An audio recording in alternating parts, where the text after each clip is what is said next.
இந்த உலகத்திலேயே அண்டர்ரேட்டடான விஷயம் நீங்க எதுன்னு நினைக்கிறீங்க?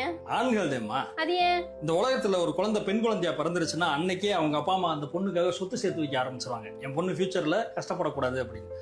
ஆனா அதுவே ஒரு ஆண் பிள்ளையா பிறந்துருச்சு அப்படின்னா அங்கிருந்தே கடமைகளை சேர்த்து வைக்க ஆரம்பிச்சிருவாங்க. என் பையன் என்னைய பாத்துக்கிறீங்க அப்படின்னு. ஸ்கூல்லயோ காலேஜ்லயோ ஒரு பொண்ணு ஃபெயில் ஆயிருச்சு அப்படின்னா அதிகபட்சமா என்ன பண்ணுவாங்க? கல்யாணம் பண்ணி வைப்பாங்க. ஆனா ஒரு பையன் ஃபெயில் ஆயிட்டா நீ மாடு மேய்க்க தாண்டா லாய்க்குன்னு பட்டத்தை கட்டுவாங்க.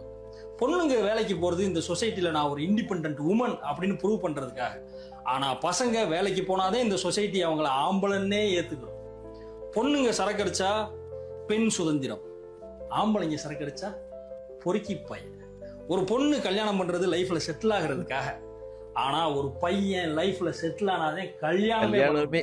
கல்யாணத்துக்கு அப்புறம் ஒரு பொண்ணு வாங்குற சேலரி அந்த பொண்ணுக்கும் அந்த பொண்ணோட அப்பா அம்மாவுக்குமானது. ஆனா ஒரு பையன் வாங்குற சேலரி அவனோட அப்பா அம்மா, அந்த பொண்ணோட அப்பா அம்மா, பொண்டாட்டி, பிள்ளைய, அக்கா, தங்கச்சி இப்படின்னு எல்லாத்துக்கும் சொந்தமானது.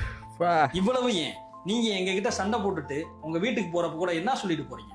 நான் எங்க அம்மா வீட்டுக்கு போறேன்னு தானே சொல்லிட்டு போறீங்க. யாராச்சும் நான் எங்க அப்பா வீட்டுக்கு போறேன்னு சொல்லிருக்கீங்களா?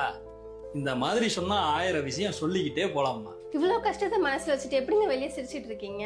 எங்க கஷ்டத்தை வெளியே காட்டினா நீங்க சிரிக்க முடியாம போயிருமோன்ற பயத்துலதேமா நாங்க கஷ்டத்தை வெளியே காட்டுறதே இல்லை. இப்ப சொல்லு, ஆண்கள் அண்டர் ரேட்டடா இல்லையா? ஆண்கள் அண்டர்ரேட்டட் தாங்க.